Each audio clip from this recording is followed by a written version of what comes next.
Kita ulang kembali sejumlah berita pilihan dari Bali.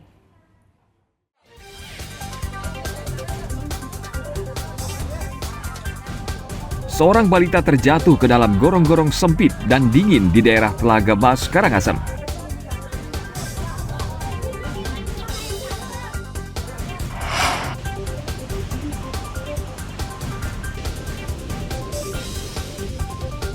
Kementerian Lingkungan Hidup menetapkan 5 sungai sebagai penyumbang sampah terbesar ke laut.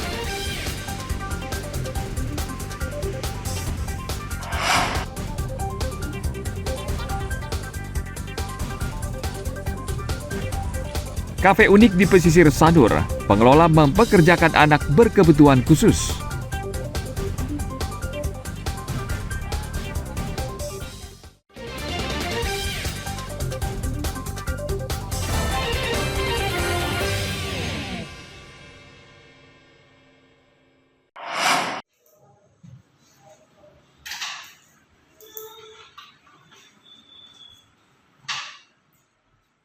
Program makan bergizi gratis MBG yang diluncurkan pemerintah selain meningkatkan kualitas gizi generasi muda, program ini diyakini mampu mencegah kasus stunting dari hulu. Di Kabupaten Bangli, jumlah kasus stunting meningkat. Berdasarkan survei gizi nasional, tingkat prevalensi stunting di Bangli tahun lalu 10,2%, meningkat dari tahun 2023 sebesar 9,1%. Sekretaris Tim Percepatan Penurunan Stunting Bangli, Idewa Agung Putu Purnama mengatakan, kelemahan penanganan stunting selama ini akibat perilaku masyarakat menyiapkan makanan, mulai dari ibu hamil hingga anak sudah lahir. Dengan program makan bergizi gratis, ia yakin akan memberikan dampak positif bagi kesehatan generasi muda. Kelemahannya stunting di Indonesia kan di perilaku penyiapan makanan, di perilaku hidup sehat dan bersih. Gitu. Nah itu, sehingga makan bergizi gratis ini sangat penting bagi pemerintah daerah dalam rangka untuk menyiapkan anak kita Indonesia Emas di 2045. Program makan bergizi diluncurkan awal Januari lalu. Pemerintah berharap dengan program ini, kebutuhan gizi terpenuhi sejak dini untuk menghasilkan generasi emas 2045. Tim Liputan melaporkan dari Kabupaten Bangli.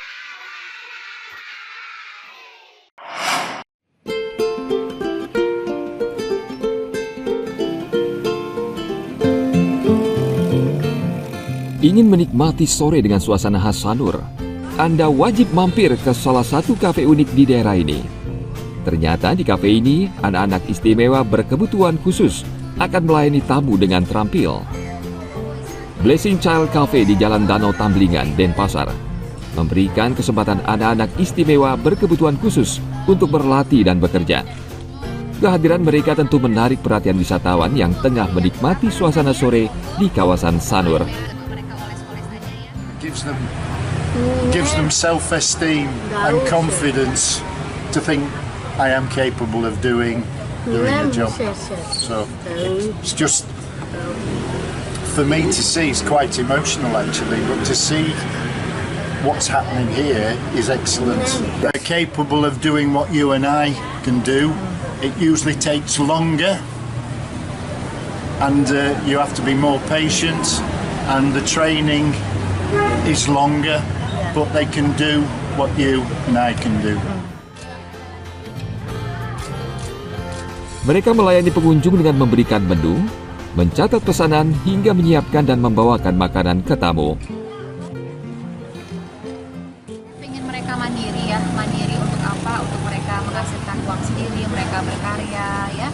Saya rasa mereka juga punya kesempatan yang sama dan mereka punya kemampuan kok. Hanya kan kita lebih melihat keterbatasan, kelemahan, kekurangan mereka ya. Kita tidak melihat dari mereka tuh sisi-sisinya banyak banget kelebihan yang mereka miliki yang bahkan mungkin tidak dimiliki sama orang yang lain. 10 anak-anak berkebutuhan khusus merupakan angkatan pertama yang magang di kafe ini dengan kondisi Down syndrome, autisme, dan retardasi mental.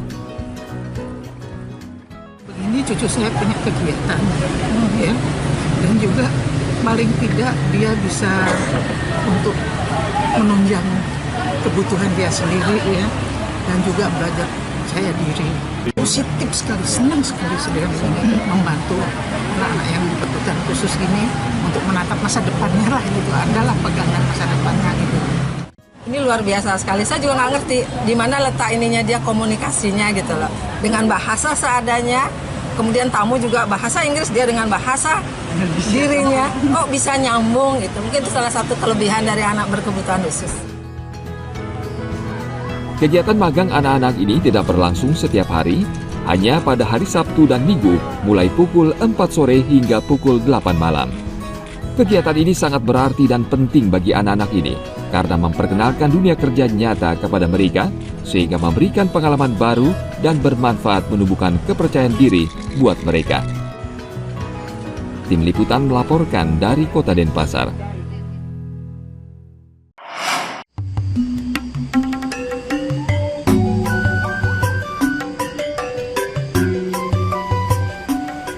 Semenjak pariwisata di Bali kembali bergeliat, banyak bermunculan kedai kopi dengan menawarkan berbagai menu dan suasana yang khas.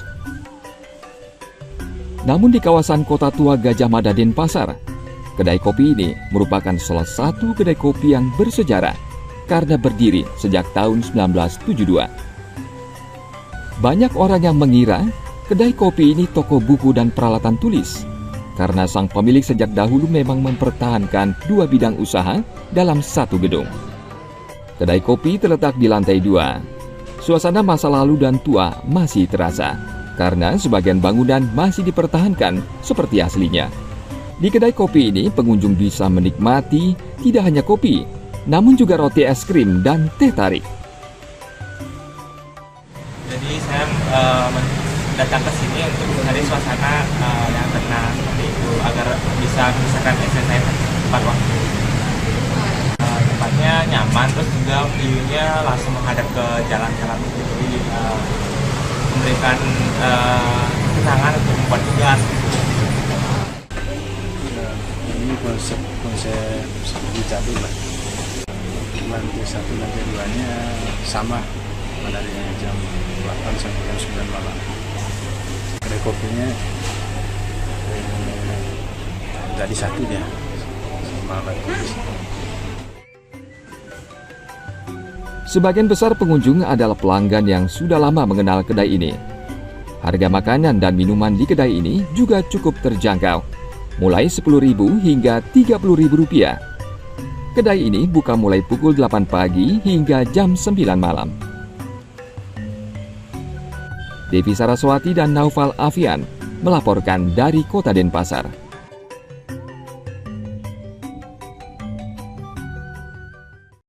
Baik, informasi tadi mengakhiri jumpa kita pagi ini. Atas nama rekan yang bertugas, saya Dada Paramita mengucapkan terima kasih atas kebersamaan Anda.